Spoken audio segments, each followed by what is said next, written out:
amigas y amigos? ¿Cómo les va? Sean ustedes bienvenidos una vez más. Yo soy Fam. En el capítulo de hoy hablaremos de las grandes batallas de Pancho Villa y la División del Norte, del ataque a Columbus, Estados Unidos, así como de la expedición punitiva. Vamos a historiar.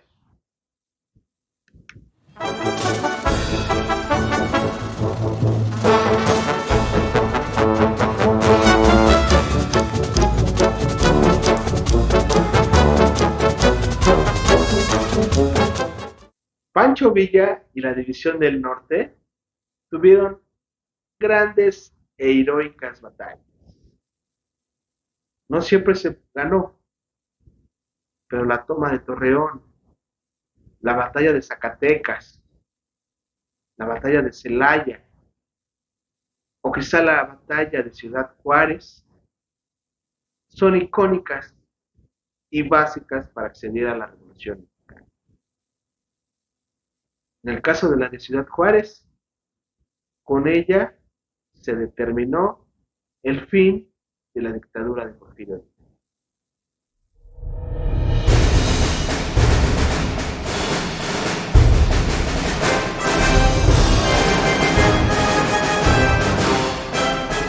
La toma de Zacatecas es, sin disputa, la batalla decisiva del constitucionalismo y marca la segura caída de Huerta.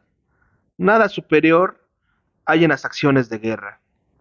Durante toda la revolución, Ángeles optaba por el sitio, Villa por el asalto. Como no conoce perfectamente el terreno, después de un examen de su panorama y de su topografía, comienza a dictar sus órdenes. Los corresponsales de la prensa extranjera que acompañaban a la columna se sorprenden de la precisión de cada una de las medidas para el ataque. Este se verifica en tal forma que la pérdida de vidas es insignificante en comparación con la que sufren los federales, que es desastrosa. La retirada la hacen en desorden, salvando apenas una pequeña parte de su efectivo. Se comparaba la táctica de Villa con la de Aníbal o con la de Napoleón.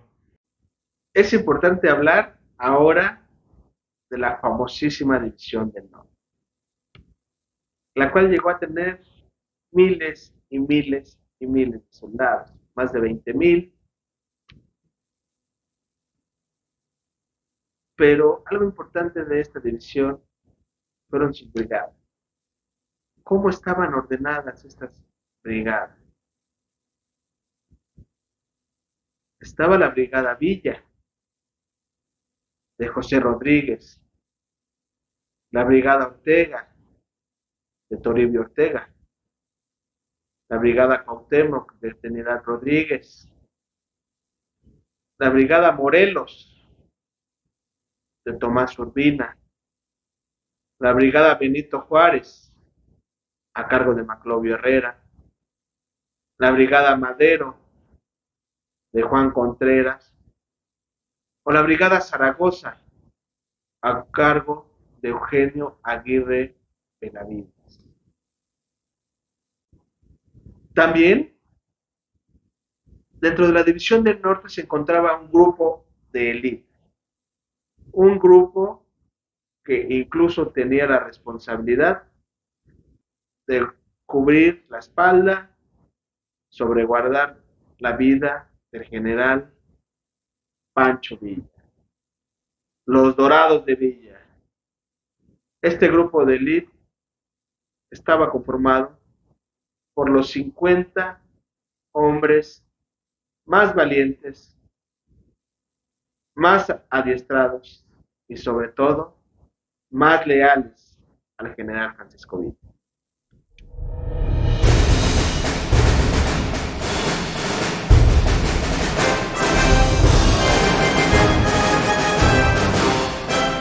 Hay que hacer hincapié en que los americanos que murieron fueron muertos en virtud de que primero ellos mataron villistas. Se hallaban bien armados. No fuimos a Columbus a matar mujeres ni niños. como se ha dicho. Fuimos a Columbus a sacar a Samuel Rabel y a quemarle todas sus propiedades, por el robo y traición que nos cometió. Para lograrlo, tuvimos que combatir con el 13º Regimiento de Caballería Yanqui, el cual estaba bien armado. No quisiera dejar de mencionar una mención especial dentro de toda esta vida de la División del Norte y de la participación que tuvo Francisco Villa dentro de esta, es la del general Felipe Ángeles. El general Felipe Ángeles, amigo, combatiente, junto con Francisco Villa, fue elemental para las grandes batallas que tuvo la División del Norte. General Ángeles, militar por vocación y por estudio, fue quien proyectó dentro de la División del Norte la artillería, pero también mantenía inerte la teoría bélica dentro de la División del Norte. Pero también mantenía dentro de la División del Norte el lado formal, el lado teórico, bélico, gracias a sus estudios. Ahora bien, hablamos un poco ya de la División del Norte. Tras la derrota del Chacal Victoriano Huerta, inicia un tercer periodo dentro de la Revolución Mexicana. Dado que no obstante que se derroca el poder federal, surgirán desacuerdos, a pesar de que estaban unidos grupos como zapatistas, villistas, carrancistas. Pero esto no duró mucho, dado que se presentó la Convención de Aguascalientes. Convención donde todo el constitucionalismo, estando al frente de Venustiano Carranza, no acudió a esta convención, teniendo con ello únicamente unidos a los grupos villistas y zapatistas, surgiendo un nuevo enfrentamiento entre estos dos grupos y el grupo de Venustiano Carranza.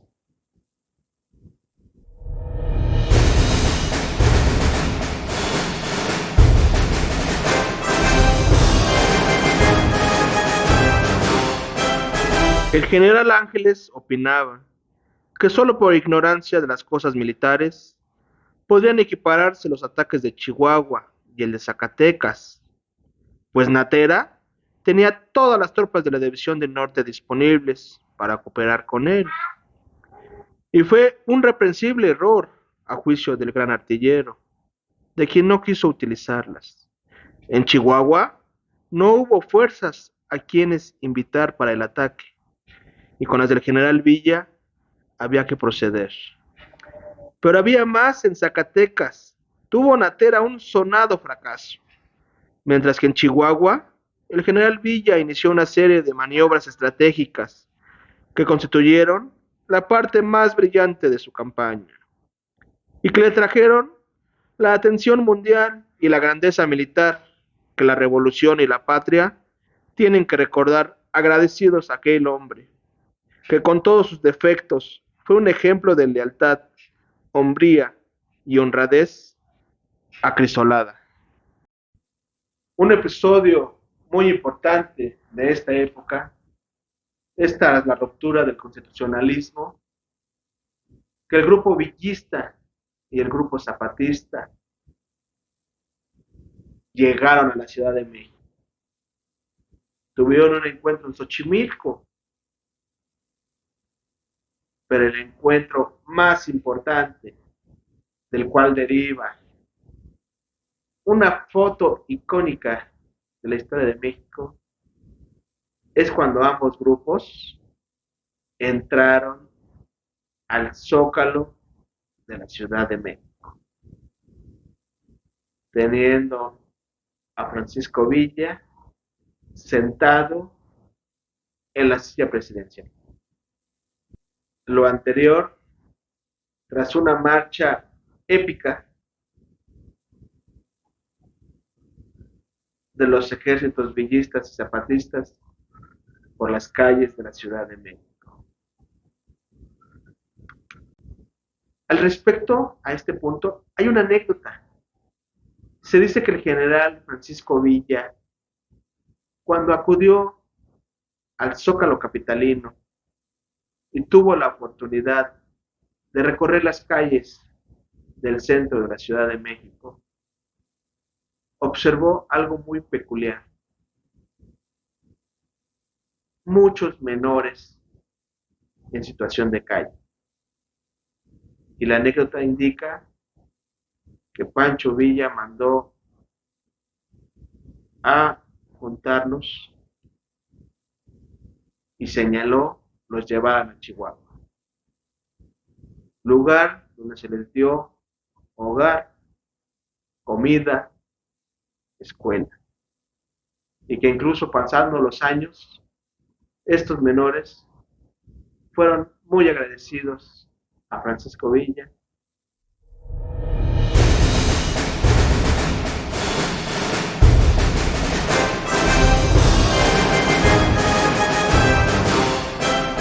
En el campo, Villa tuvo que inventar un sistema de guerra completamente original, pues él nunca tuvo la oportunidad de aprender ningún tipo aceptable de estrategia militar. En esto, sin temor a equivocarme, es el más grandioso caudillo que México haya tenido. Su método de lucha es asombrosamente semejante al de Napoleón. El secreto, la rapidez de movimientos, la adaptación de sus planes al carácter del terreno y de los soldados, el valor de las relaciones íntimas con el rango y las filas, y el crear la convicción entre el enemigo de que su ejército es invencible y que él mismo lleva una vida fascinante. Son sus características sobresalientes. Tras la ruptura con Carranza, la historia nos indica que este tocó las puertas de los Estados Unidos, país que lo arropó.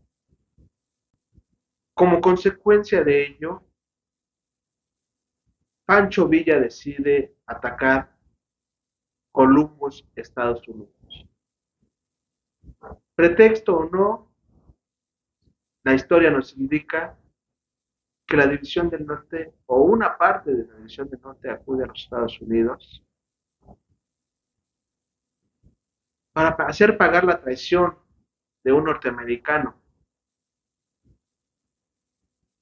contrabandista que le daba municiones y armas a Pancho Villa y la División del Norte. Pero la realidad es que Pancho Villa decidió atacar a Estados Unidos. No sé si llamarlo un logro, o quizá nada más un pasaje, o quizá a título personal del general Villa, el único general capaz, primero y el único, en atacar territorio de Estados Unidos. Como consecuencia de ello, Estados Unidos, estando en plena Primera Guerra Mundial, decide malamente ingresar al territorio mexicano. y se da la llamada expedición punitiva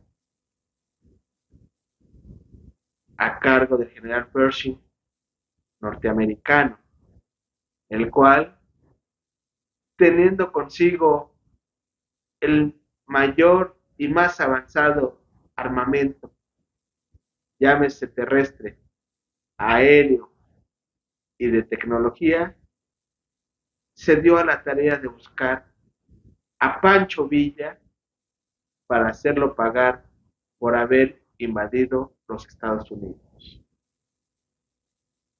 Situación que no sucedió. Surgiendo dos factores para ello. El primero fue que Pancho Villa conocía como la palma de su mano todo el terreno del norte de México, en específico Chihuahua, Durango, parte de Sonora, Coahuila, y en la cual Villa decidió de manera solitaria escapar, huir y esconderse en cualquier cueva, cualquier vereda y en cualquier lugar que la propia montaña que él conocía le diera. Situación que los norteamericanos no tenían, a pesar de que hubo mexicanos de la zona que los apoyaron, también hubo demasiados mexicanos, demasiados seguidores de Francisco Villa que lo apoyaron, con alimento, con no señalar en dónde se encontraba, o simplemente enfrentando a los norteamericanos. Tras el fracaso de los norteamericanos y del general Pershing, en plena Primera Guerra Mundial, su país decide mandarlo a Europa, siendo uno de sus baluartes para ganar dicha guerra. Con ello podemos entender de la alta calidad de ejército y de dirigente que no pudo contra el general Villa, pero sí pudo ganar una primera guerra mundial.